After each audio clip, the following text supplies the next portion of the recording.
Hello, welcome to episode 2 of Mainly Human Design. And this episode is with Rob Morgan, who's a narrative designer. He's previously worked at PlayStation and on games like A Fisherman's Tale. He is fantastic, and in this episode, we get into the ethics of AI, XR, and all that good, juicy stuff. Just a quick heads up before you get going. First of all, we're now on Spotify, so if you want to listen to us there instead of on YouTube, head on over. Despite Dan's rants against it last episode, it's still a useful platform, so hopefully you can ignore the glaring UX issues over there.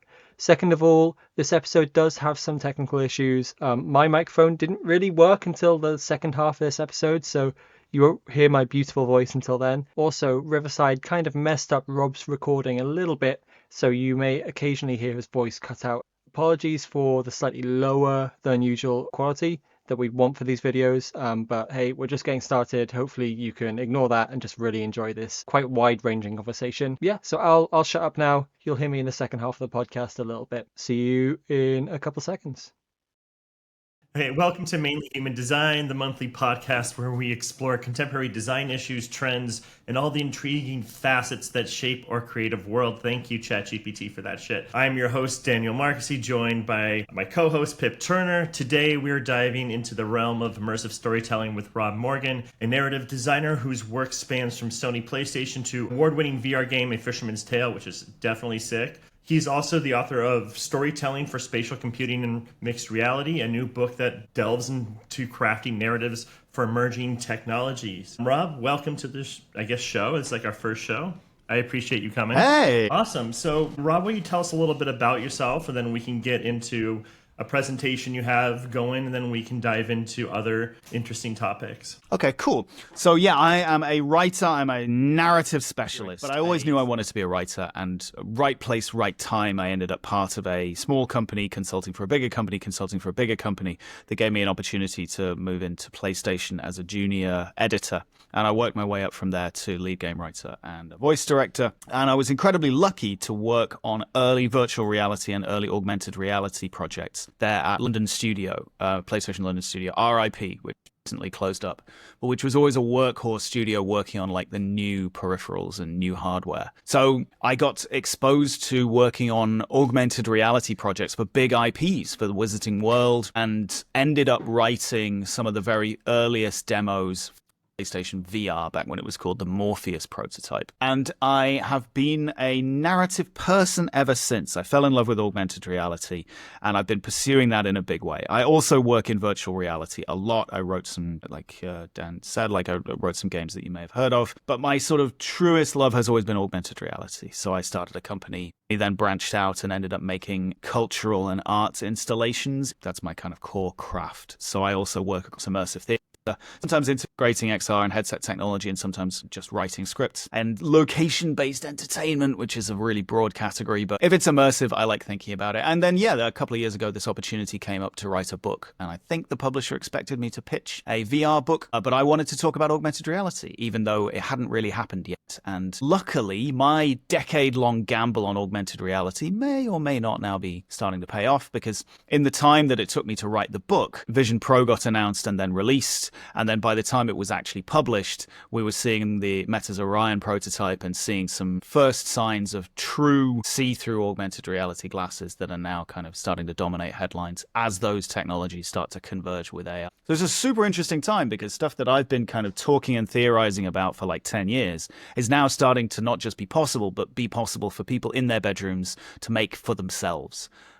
For me as a narrative specialist, that means that I end up thinking about ways that storytelling techniques from other media can still apply, and ways in which those techniques might need to mutate to work in the new formats. But I also end up spending a lot of time thinking about the social and cultural effects that these new technologies might have. There's a lot of scaremongering when any kind of new technology, any new immersive medium comes out. But I do think that there's something new and different happening as we're starting to be able to customize reality. That's what I want to talk about today. No, that's definitely awesome. I've been a designer for a long time, and I think the ability to be a good designer is to be a decent storyteller, regardless if that's to the consumer or the user or not. One big question that comes to my mind right now is that when you're writing for like reality, like do you see it mirroring like theater more than, say, television or like a game, like a traditional flat panel game? I see quite a lot of scripts coming in from people who want to move from film to VR in particular,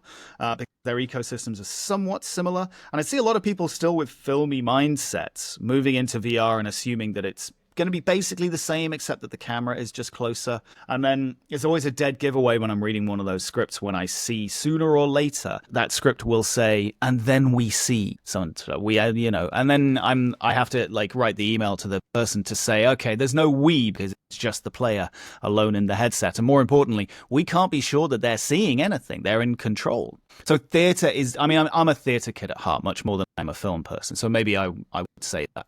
But I genuinely believe that theater is a much more valuable reference in terms of thinking about how you're constructing a virtual reality scene, certainly how you're blocking and laying out how that scene is going to play out, whether you're in 360 or thinking virtually. Like, in VR, in the early days at PlayStation, people were talking about how, well, we'd lost the ability to do the cutscene because we can't ever take camera control away from the player. That's instant nausea. Yeah, I think that the cutscene was kind of a crutch, certainly a dynamic that belonged to flat screen games or belongs to flat screen games, because flat screen games aren't broke and virtual reality isn't a fix for it. But the cutscene is kind of a compromise that we no longer need to make. And Lord knows there are plenty of video games that do all of their storytelling without ever taking camera control away from the player. Half-Life 1 is one of my favorite games, and that's a game where you are in control all the time. And if that means you miss some of the story, so be it. They had to design a world and design environmental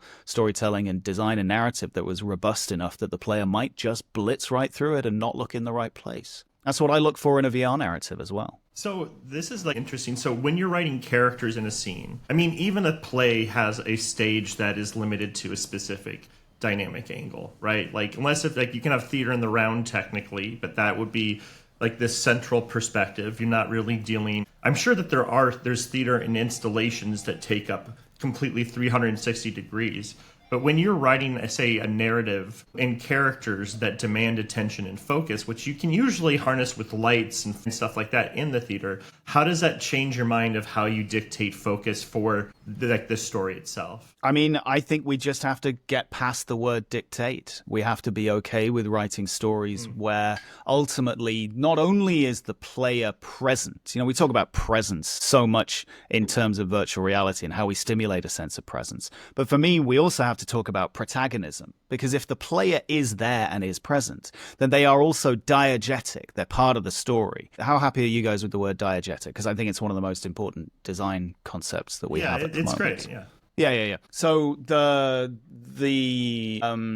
player is present. That means that they're also part of the story, which also means that what they choose to look at is also a choice that their character in the story is making. That's characteristic of the character that they're playing, even as they're interacting with the scene. The problem I have with a lot of virtual reality is where the player, the NPCs have no way to react to the player looking at them or looking away or looking at them in a way that's inappropriate. Years ago, sat in the testing booths at PlayStation, watching first-time VR players interact with VR NPCs for the very first time. The first thing that they did was get right up in their face, like way too close, and violate social norms and get right up there.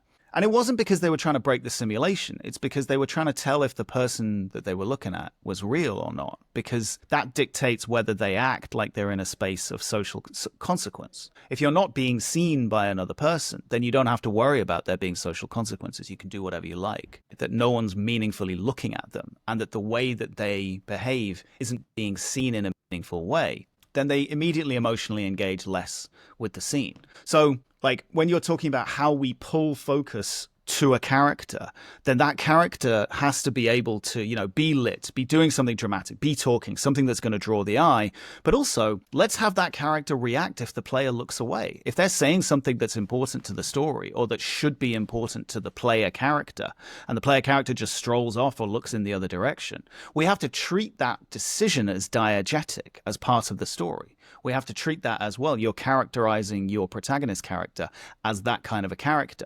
So I'm a big believer in NPCs being given the animation and the age to demand attention in story rather than doing it through UI and rather than limiting it strictly to environmental storytelling, because otherwise they're not going to feel like real people. Now, that's hard to achieve. It's one of the things that AI might make easier to achieve. Oh, that's what I was just going to ask you. Like, how do you feel about the concept of having AI-based NPCs? And then what do you think the challenge would be for writing consistent branching dialogue?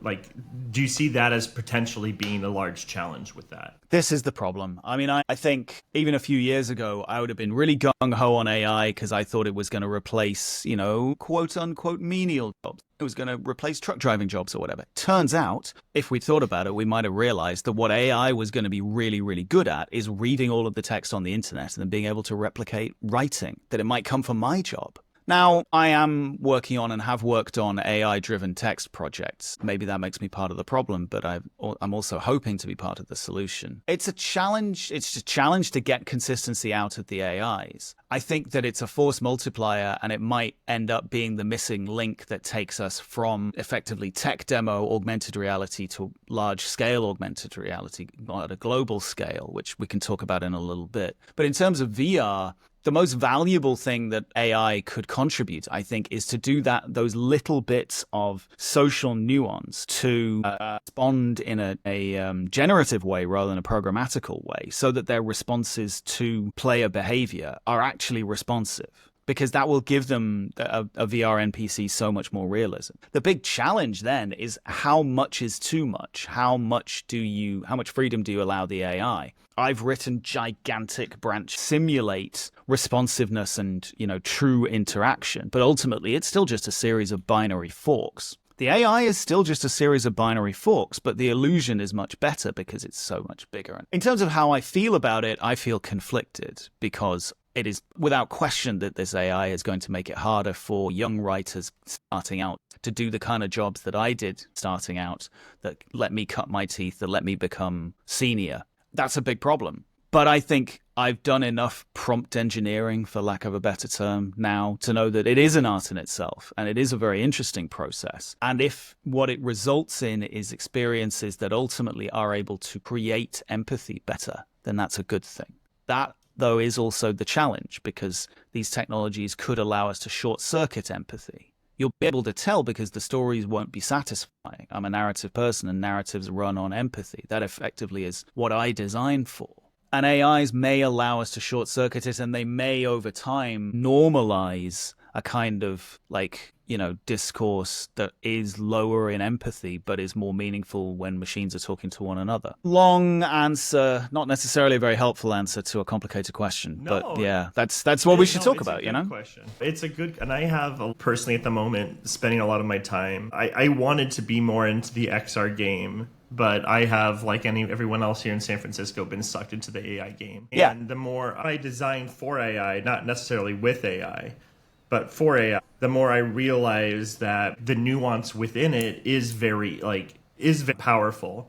And it also, we're also going to get into a place where we're happy now with music and a lot of other content where it's just hyper saturated. I'm not a writer, or at least I'm not a narrative writer, but I have a feeling that it's just going to become more esoteric. The concept of saying what looks good versus what feels like an AI, that's gonna be with us for some time. And I know that my creative process in doing 3D or animation or stuff like that, or even film, there is the creative process is a very layered one with a lot of nuance that I don't think AI can really execute as much as a lot of people think it can. And I feel a lot of people who feel it can, the AI can execute on creative vision aren't necessarily creatives themselves, and they don't understand that process. But at the same time, I think my biggest concern with all of this shit is that with this amount of content being produced, even today, even without AI, people are still consuming a lot of shit,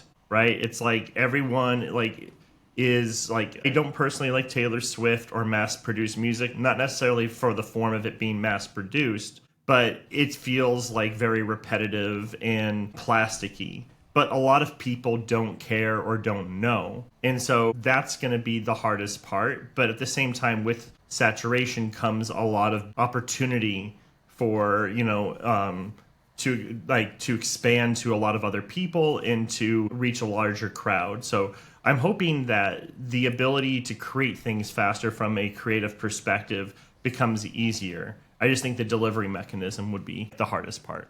So I think you're really right. I think that we talk a lot about training the AIs, but I think that it will also end up training us to accept and see the nuance in stuff that makes sense only to an AI. I think the more that the regular copywriting that's out in the world on the back of your toothpaste or on the back of the loo roll when you're sitting on the loo, the more that text is being generated by AI, the more that it will develop weird little nuances that then just get normalized. And that will change communication. And I think it's as likely to change us as we change it, because that's what consumer media does. I'm a big believer in that. But equally, like, I worry about this flattening out and this distorting of the media that we're consuming if a lot of it is invisibly, to a certain extent, being generated by AI. Humans are going to be sat in their bedroom trying to emulate it. And it's going to be trying to emulate the sort of slightly alien language of this other entity that has produced things without a full understanding of human appeal. But, you know, stop clocks right twice a day, right? And so then you'll get humans sort of trying to achieve the same thing. I don't know. The world is about to get more weird. That's the only thing that I think we can say with confidence. I think it is for sure going to get more weird. And I think that with that weirdness definitely comes a responsibility of us as creatives, that we for sure dropped the ball for the past, I guess, forever, in responsibility of like what we produce and how we produce it. I think that the bigger problem that needs to be solved in this space isn't necessarily technical, it's more societal. And I think that's like the scarier question, because societal change is glacial. It takes so much time and we're moving so fast. And that's the biggest thing that concerns me about this. But like writing the copy on the back of a tube of toothpaste or on a, I don't know, like a cereal box, like that stuff already feels mechanical, and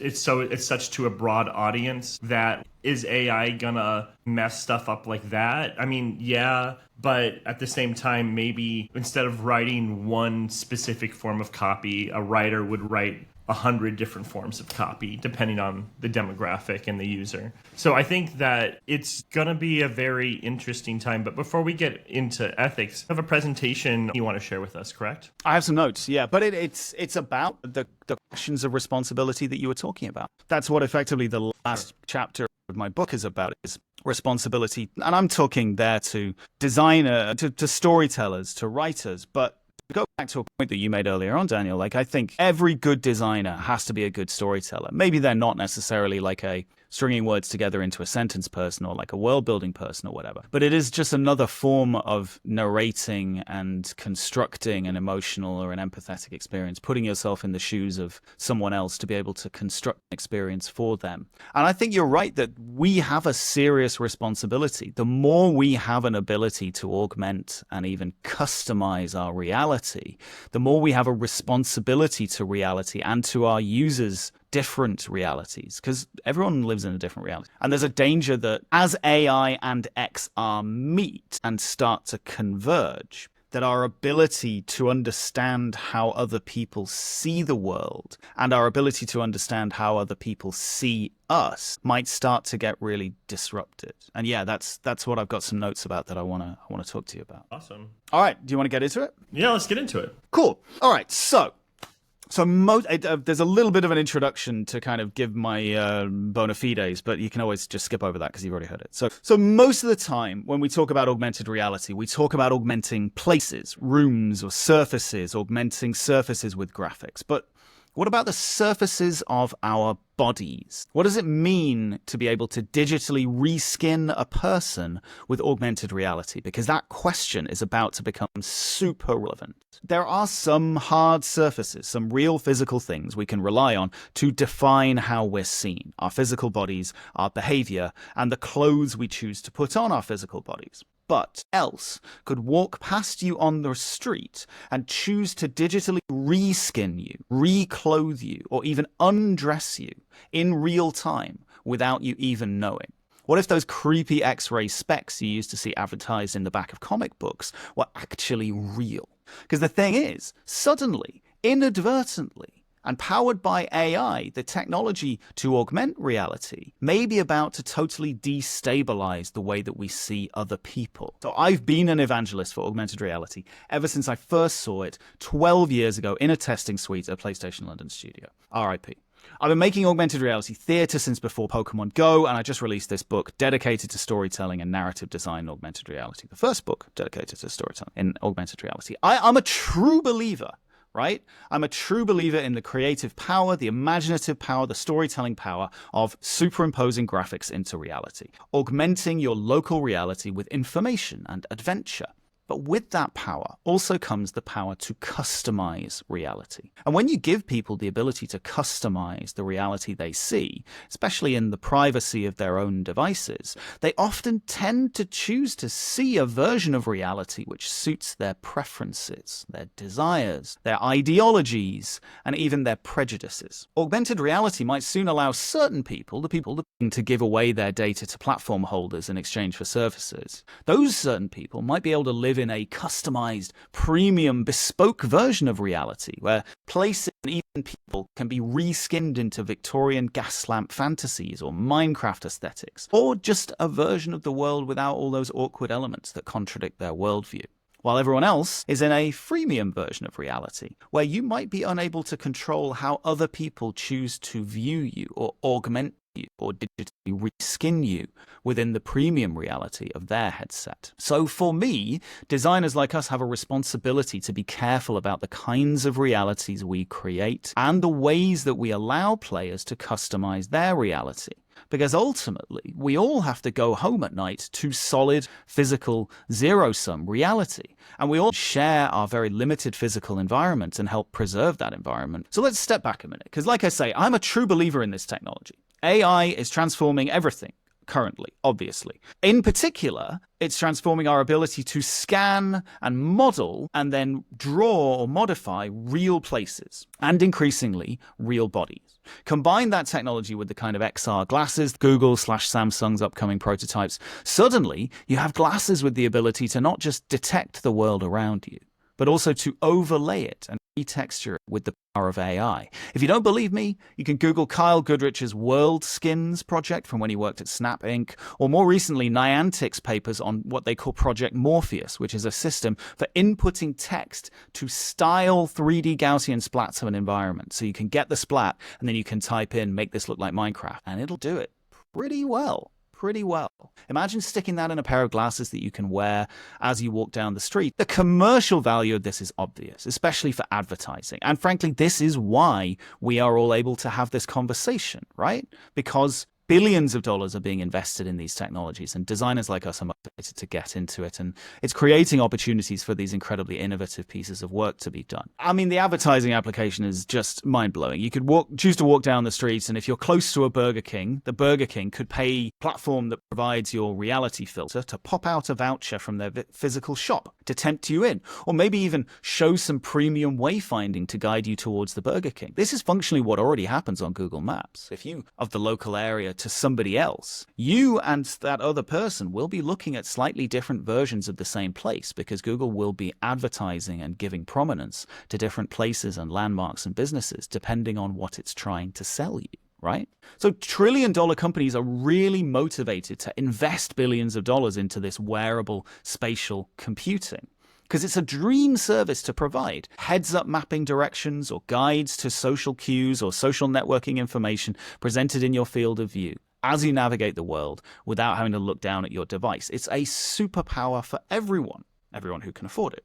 But we also have to follow the money here, right? Why are companies like Apple, Google, Samsung, Meta, Tencent, Baidu, ByteDance investing billions in this tech and taking out complex patents to try to carve out their piece of the spatial computing pie? Because it's not just about the services they can provide. It never is. It's also, for example, about the data that they're getting. We can look at Niantic, the recent news here, sell their games division to a company that's controlled by the Saudi government, right? That wants to build their games portfolio. And the idea of Niantic selling its games division might seem a bit strange to people who've followed their history over the years, because they created arguably the second most successful mobile game ever made. Pokemon Go is still making billions. And yet, what is having sold this video game? Well, I'm here to tell you that it's because Niantic was never a game company to begin with. They were a data company. They spun out of Google's mapping division, which their CEO, John Hanke, helped to start. And they spun out with the specific goal of creating games that incentivized users to contribute data about the world around them.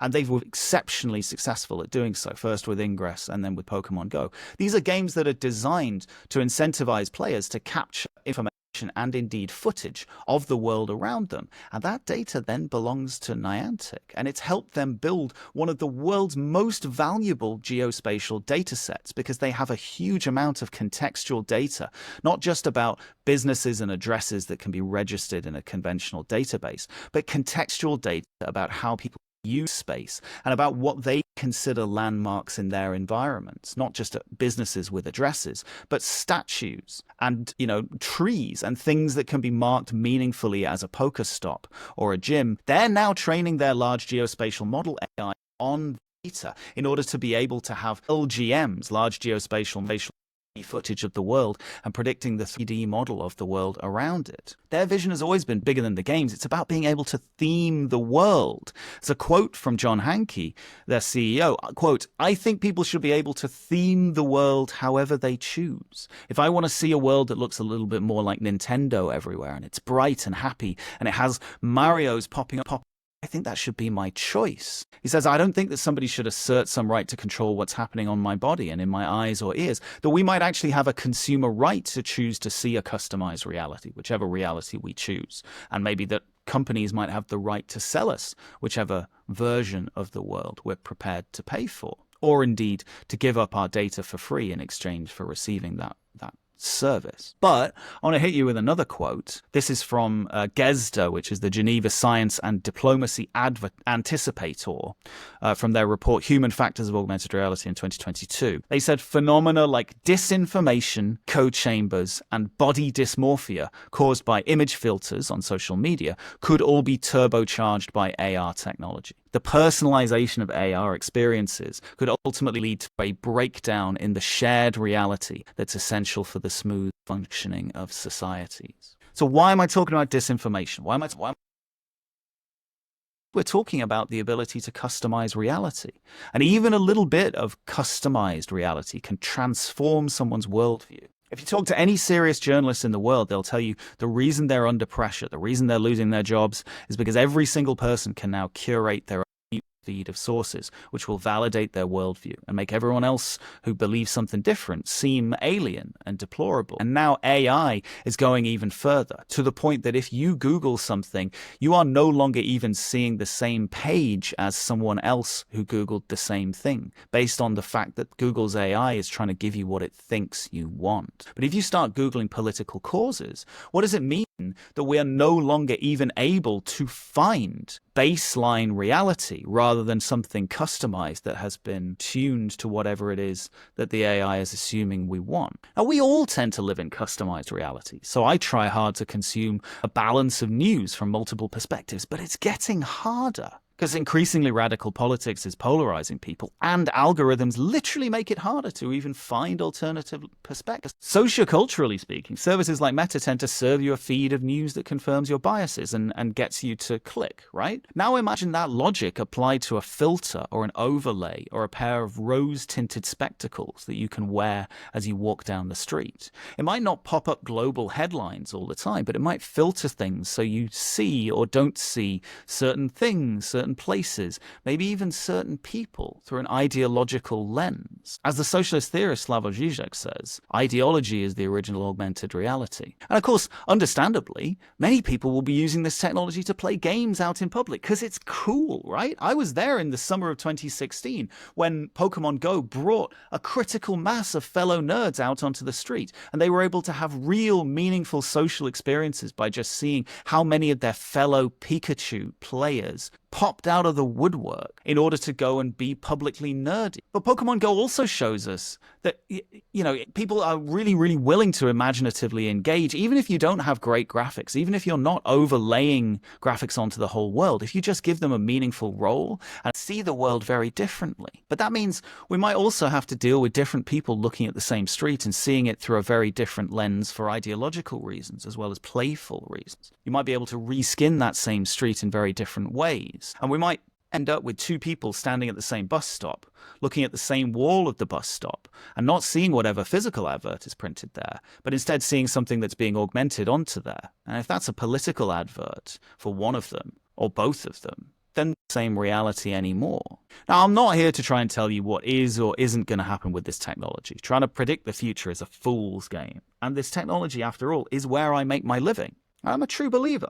I think this technology has so much to add to the world if designers like us deploy it responsibly in ways that maintain and build human empathy with. But one way or the other, the spatialization of the internet, super powered by AI, it's going to have a massive impact on how we see the world and quite possibly on how the world sees us. Frankly, us humans have already proven we're a little too willing to customize away any contradiction of our chosen reality, to eliminate things that we don't want to see, to live in radical, curated edits of reality. And I would argue that recent history has shown that that's a particularly dangerous. When it comes to bodies, the stakes get even higher. If you're playing an AR game which completely reskins the world, you might be able to look down at a reskinned version of your own body. You may even be able to be other people passing you on the street.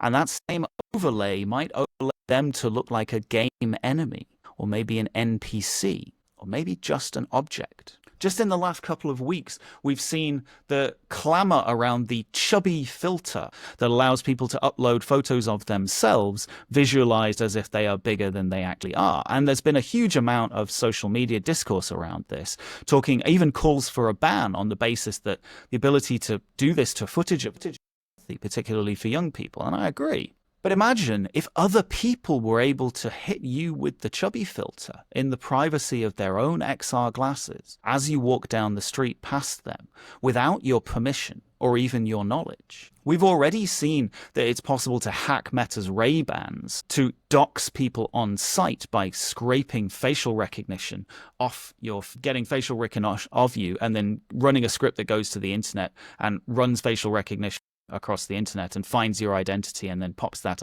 information into your ear. What about AI nudify apps that are already a really serious scourge, for example, in schools, particularly in South Korea? Upload stills or footage of people, and then an AI will generate an inferred nude of that person or put them in a pornographic scene. What if it was possible for a pair of glasses to do that to you as you walk down the street? If it was able to detect my body and then reskin my body with an inferred nude in real time without my knowledge or my permission, because AR works on hard surfaces, right? And my hard surfaces, the hard surfaces of my body are out there in the world ready to be augmented. I think we're going to have real serious questions around these ideas. Like, have my rights been violated if that happens to me?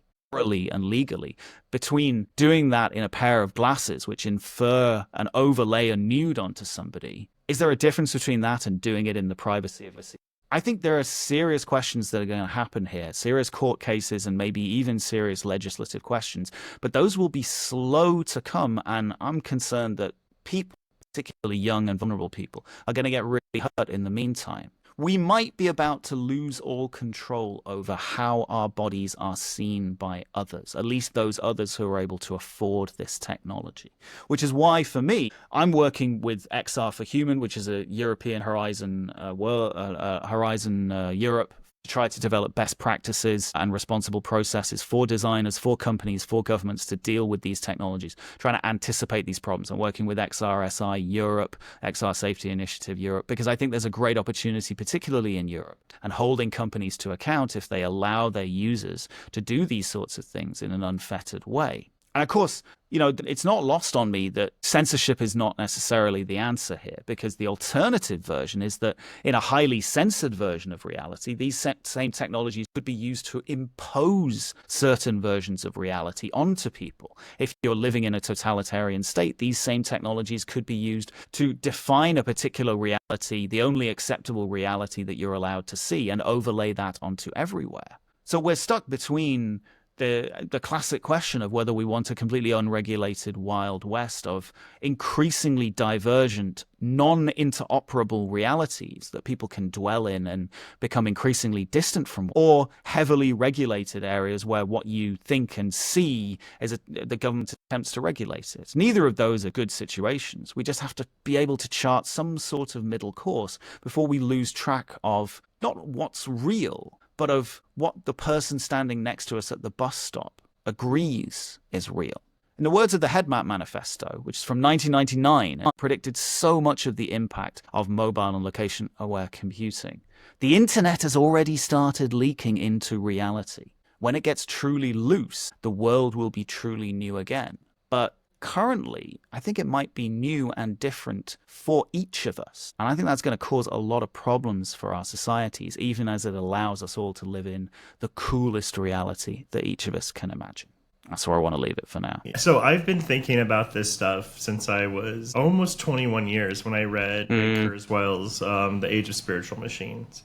Yeah. I am a true liberalist in many ways, especially the American idea of liberalism, which has definitely shaped my perspective, especially my Western perspective on that. And I know that what a lot of the EU has done to try to protect digital sovereignty is probably one of the most important things for sure. But you've touched upon a lot of stuff I've been thinking about for some time. So I want to take it back all the way up to digital literacy, right? Right. So today we do have the digital self and the physical self. As a society, the vast majority of people don't understand that there's a difference between the digital self and the personal self, even though they act completely differently between these spaces. If I'm online, a lot of people online, they're emboldened. They'll be nasty. They don't have to see the physical impact they have on someone they're bullying or someone they're shit talking. Or there's no physical way to tell if someone is just egging you on to try to gaslight you or stuff like that. Today, we haven't as a society grappled with our digital persona and our physical persona, which they are essentially one and the same. So when we start bringing that into the physical world, right, I don't think that what you're talking about is incredibly important, because there is that clear separation to a certain extent. But when that separation of the digital world blends into the physical versus the physical blending into the digital, which we have a really hard time doing, it is going to cause a lot of issues. Now, the concept of how you're perceived physically and how that's augmented in reality, or just reality itself, is also an interesting one. What are people's individual rights? Now, the question I would have is if you were a savvy kid and you wanted to make a nude picture of a classmate with Photoshop back in the day, it was infinitely easier to do that than to hand draw and learn that practice. Yeah. Right? And the thing that's interesting when you think about it from that perspective, we kind of probably freaked out. I wasn't old enough to understand that or conceive it, but there probably was that fear. And so but I think we made an okay deal, because in order to basically get your hands on this kind of stuff, you had to have a strong artistic and technical background, which was the veneer that separated out that chaos from spreading across schools. But the problem is that veneer is gone. Yeah. It was high effort. It was possible to do the photoshopping that you're describing, but now it could be real time. Now it can be real time incentive, but then at that point we are relying on either governments who have their own incentives and lack of accountability, especially coming from a United States citizen who seems like we've lost all accountability, and from corporate control and stuff like that. And we're relying on these people to be that middleman, but then the veneer at that point is, can I run it locally? Can I hack this locally? Are people technically competent to do those things? And the fact is that they are. So and as someone who is hyper like liberalist when it comes down to let people like the Wild West to a certain extent, I might rather aim towards the Wild West than an authoritarian. I don't think it has to be a black or white issue, right? But I lean, if the middle is gray, I lean towards the libertarian perspective. But at the same, because I understand how it can get out of hand. Now, all of this stuff is super interesting, and this stuff is going to happen. People walking around will be seen naked by some people. It's just going to happen, and people are going to like have to figure out exactly what that means and if they're okay with that, and if not, there's just going to there's no way you're going to be able to stop it, right? So I feel like this comes back to a lot of how I think about technology, which is that technology is built as a tool, right? And it's not necessarily down to the technology, but it's down to how the person uses it. So, for instance, when I was growing up, there was a lot of issues around horrible people taking pictures of women's underwear without their consent, and obviously that's not okay. And those people eventually, got in prison or fined or whatever their consequence was. And the same way with mentality, as soon as someone finds out that their like privacy or their like social norm is being violated in a way that is evidently like immoral and not nice, I think that like it's up to us as like humanity and as a culture to kind of define where those rules land, right? And so if someone is putting a nude filter on me, sure, we can't stop that from happening necessarily, but we can regulate it and we can attempt to like ensure that like if we find out it's happening, that person is very sure that is not the correct thing to do, right? Well, here's a question I have. Right now, I like street photography. I like going out and taking picture of candid people walking around streets. The moral ambiguity I have in my head is like, do I have the right to take a picture? I think moral relativism, even though it can be essentially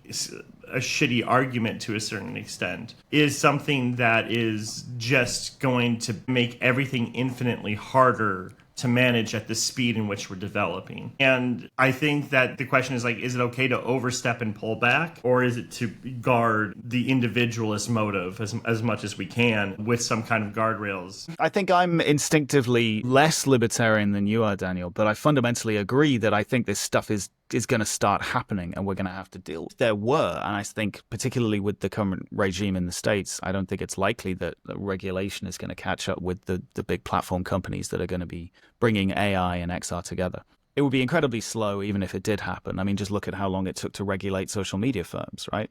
But the technology of augmenting reality, even they have patents that could nail down a lot of this. A scary amount of this is already patented, whether or not those patents are being enforced. For me, I think like the way to address this problem is by looking at what people might want to do and the ways that this technology might change how they behave towards other people. So you were talking about how on the internet, we rapidly came to realize, like I remember when the internet arrived in my small town, right? I'm a transitional person. Augmented reality isn't going to allow you to anonymize yourself, because even if you put on a pair of glasses that you look down and you augment your own body to look like a superhero or a knight or whatever, other people will still be able to just look at your body. But what you will be able to do is not anonymize yourself, but you might be able to anonymize other people. You might be able to see other people and look at their bodies and overlay them as orcs or demons or Pokemon or Koopa Troopers, right? And then that, I think, is going to have a different but similar sort of effect in terms of affecting how people behave when they're out in public. If certain people choose to dwell within a version of the world where other people appear how they want them to appear. Because, like, I think there's going to be litigation. There's going to be test cases. And I think there's going to be test cases because I think people are going to get hurt. And ultimately, I think, bottom line, we can all agree that people ultimately have a responsibility to know what's real and to react accordingly. I don't think that if someone is violent towards someone else, if they have a defense in court that, well, I saw them as an orc because I'm playing a game where they're reskinned as an orc, that person still has a personal responsibility to their local reality. But we live in an era where even being able to agree on what's true and what actually happened is getting harder and harder for all kinds of reasons, not least because of AI. It sells you a product or a platform that allows you to live within a world where other people look like orcs all the time, or certain kinds of other people look like orcs all the time, that company should probably not be able to do that without some level of best practice or regulation of some kind, without serious thought, without a big cultural conversation about how we handle the way that will affect the kind of people who are going to grow up in those worlds. Because it's not just about us. It's about kids who grow up with these glasses plastered to their face. And that's never going to be everybody. But it's going to be some. Maybe those are the kids who end up getting hurt or hurting somebody else. So we have limited time, but it's a biggie. But I think the thing that, and maybe we'll go a couple minutes over, but I think, because of course I want to then talk about what is the importance of anonymity, online or just into the physical world. Is that valuable, right? And I think that is a different discussion for another time. And this last thing I'm going to talk about could go on forever, but I think unfortunately the fact of how this stuff is going to go, like everything else is in human society, is basically going to be one of classism and general and the ability to have adoption. I think that for the most part, what we're talking about, I think the vast number of people who decide to get into an ecosystem that everyone's using, for instance, right now, everyone has to use credit cards for basically everything. In the future, people have to have a phone in order to to work their way through the world. So they've made it cheap, but they've also made it so cheap that they start gathering data, and that has been the handoff. But when it comes down to augmentation, anonymity, control of what you see in the reality you see, my biggest fear is that we're going to be the ability to choose your own reality and to live in the physical world is going to be more of a luxury good than it will be a human right. And I think that's what scares the shit out of me, right? Oh no, I agree. The rich and powerful people have always had an outsized ability to influence how they see reality and to avoid certain harsh realities that everyone else has to deal with, right?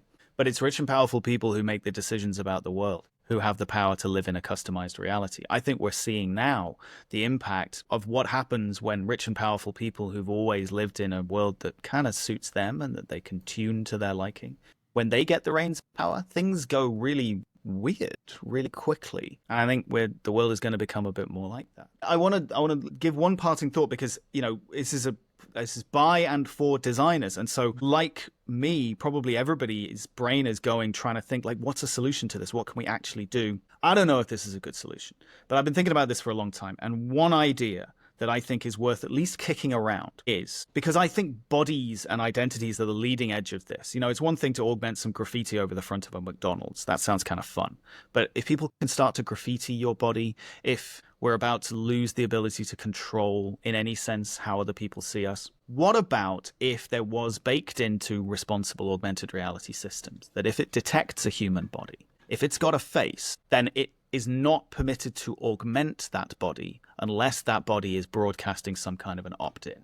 Now, again, I'm not saying that that's going to be easy to implement, but right. If you are available to be augmented for a game layer, then you should be able to opt in and broadcast some kind of a UUID. Maybe this is blockchain, however this is going to work. But if you are not broadcasting that, then it is assumed that your body is not a permissible surface for augmentation. Is that feasible? What would it do? What would it do to profit margins? Because that's always going to be the argument that it bumps up against. Is it even practical to try to do that? And would it help? I don't know the answer to any of that. But I don't know. I want to try and suggest solutions, right? I think that's all. I think at the moment, in order to solve, the benefit of having a society that is running behind technology that is exponentially getting faster and faster is that you're going to have a lot of traditional real world values that people take that hold dear are going to be a lot harder to switch. And so we can establish that veneer as really and try to push people towards to live in the physical world and to make legislation or social acceptance of those specific things taboo. So I think that is kind of the goal of it. As a designer, if I'm working for a company, I am a cog of that company, and there's only so much I can do. By going and trying to wrap everything back up, I think the future of what we're going to be able to produce is going to be done because of AI is going to be part of smaller, like it's going to be a bunch of smaller groups of people being able to produce a lot that can start pushing and having control over this reality versus us being at the whims of a few powerful people. And I hope we can do that. Right? I'm not sure if that's possible. I think that social aspect is really important, because if we can hold on to the glass hole revolution and push back on like that, the obvious moment where like new technology pushes too far like across social norms and social boundaries, and be able to like speak with our feet and our money essentially, and make companies follow the money to where like ethical augmented reality is something that has to exist for us to all adopt augmented reality glasses. I think that'd be an awesome place to end. So hold on to the glass holes. Yeah, thanks for joining us, Rob. Is there a place where people can view your work, or any place you... Yeah, your best bet is LinkedIn, Rob Morgan, or you can find the book at augmentingimagination.com, or just search for it on Routledge. It's called Storytelling for Spatial Computing and Mixed Reality. Yeah, just say hello on LinkedIn, as you can... Awesome. I for sure will hit you up. And I would love... I'm going to pick up your book. I would love you to read it, because your inflections in your storytelling is incredible. That's very kind. I mean, look, it's an academic book, right? So you're never going to move very many copies, but I would love to do an audiobook. I met Rob before I played A Fisherman's Tale, and at one point Rob's voice appears in A Fisherman's Tale, and it was such like a nice moment for me to be like, oh, it's Rob. Yes, I'm doing my 90s voice. Yes, I'm doing a weather. Oh, yes. It's really, it's fun. No, the Inner Space guys are just fantastic, and we actually have another game that is episode 1 is out. It was in early access, but we're not going to get to make more of this game if people don't respond and like it. It's called One True Path. It's a VR game. It's a tribute to the kind of these fighting fantasy game books that I grew up playing, but in virtual reality. It's a murder mystery about the death of the author of a series of adventure game books. Pick it up because it's about $5, I think, and the Steam reviews are good. Wolf in VR played it if you want to check out his video about it. And yeah, it's a hard time to be making VR games. So if you want to support that kind of work, then yeah, hit us up and let us know you liked it. It right now. Thanks. I appreciate it. Everyone, you should join us on the Discord if you haven't been there already. And see you in a month.